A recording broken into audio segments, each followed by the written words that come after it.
I turned off the lights in our favorite bar. The night ordered honesty neat.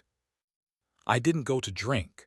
I went to see what the room would admit when it thought no one was listening. The laurel knows how to hold a secret. In daylight, it's a clean rectangle of wood and glass with enough plants to pretend it virtue.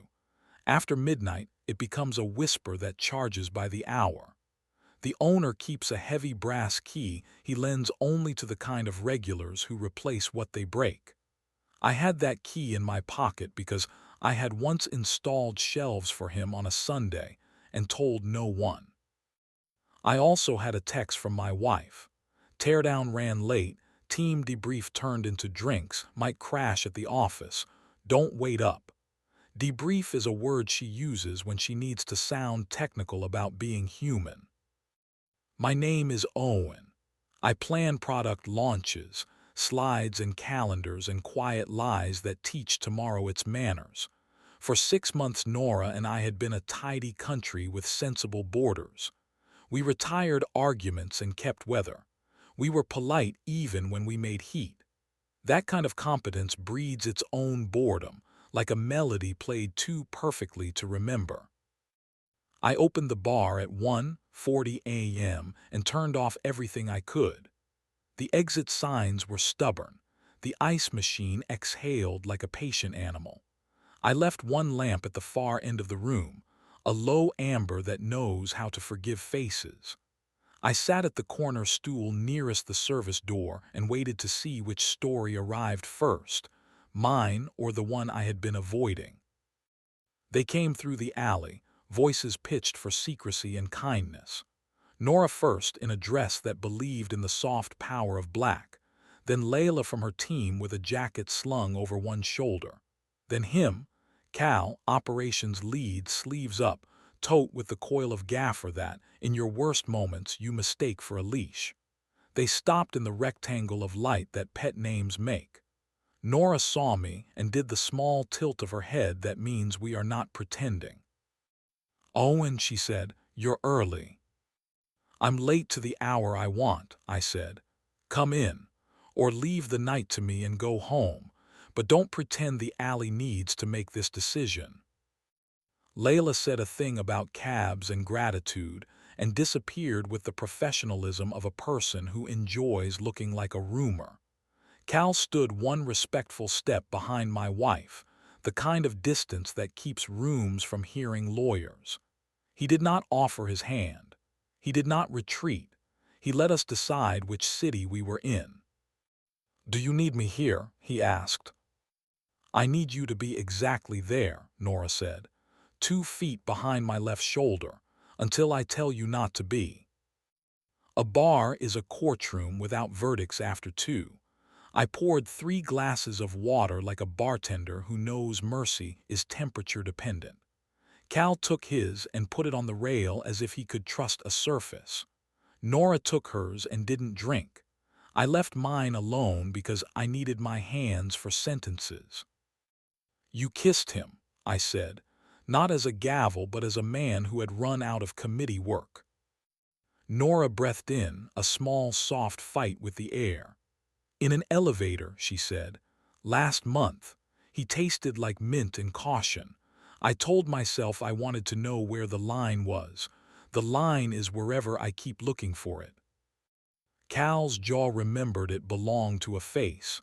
He stared at the far amber lamp and said, "It was a mistake I didn't let happen twice." He looked at me without asking to be approved.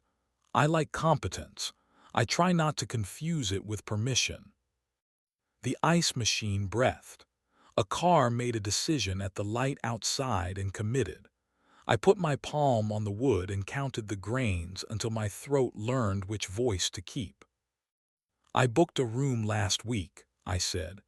"I checked in under a name I haven't earned since college. I made it to the lobby and remembered that what I wanted wasn't sex, it was evidence. Evidence is a cruel god." Nora came around the bar as if it were not a piece of furniture but a cliff we had agreed to jump from without looking down. She stopped on my side and reached for my wrist. She didn't squeeze. She reminded. I let her hold me because I was tired of holding myself. I don't want him, she said, and then to hurt us both honestly, I wanted wanting. You're allowed to want, I said. You are not allowed to make me the auditor of your hunger. Cal took 2 steps toward the back door and caught himself just in time. I'm leaving, he said. I need to be the kind of man who knows how. Not yet, Nora said.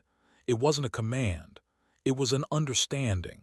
He stayed 1 step farther back than before, and I forgave him exactly that much.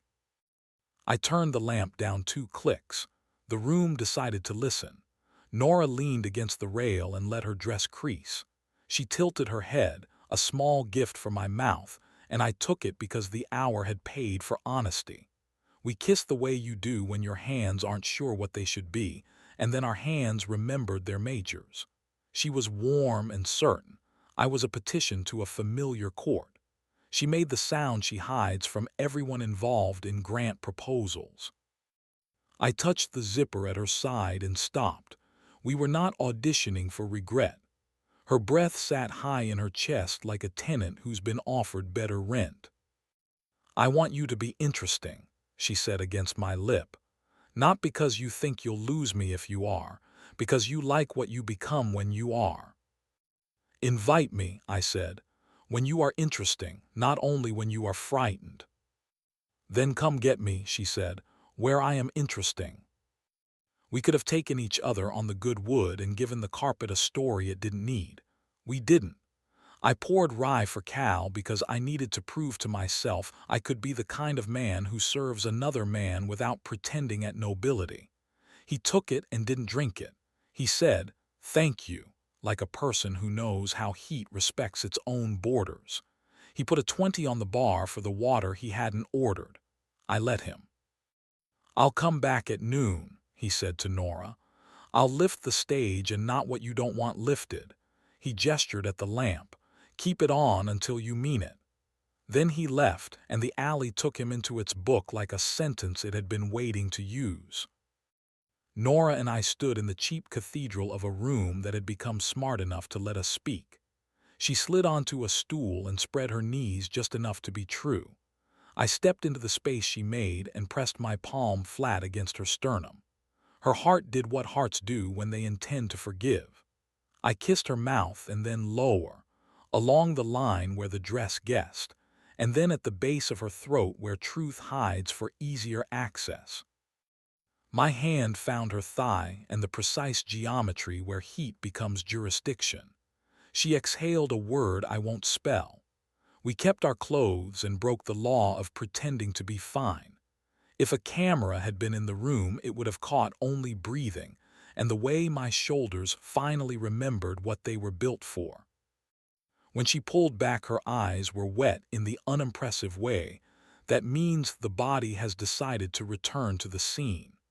She put her forehead to mine and smiled like a plea that had been heard. "You can hit him in your head," she said. "You can thank him in your heart. You cannot spend either on me. Spend what we made before we forgot not to be efficient." We locked the door and took a cab because sometimes you need a witness who isn't a metaphor. At home, we kissed against the refrigerator in daylight as if the sun had opinions and we valued them. We slept because sleep is not the enemy of desire. In the morning, we met the team in the warehouse and preferred competence to philosophy. Cal was there, sleeves up, lifting tables like they were nouns, eyes trained to ask permission of gravity.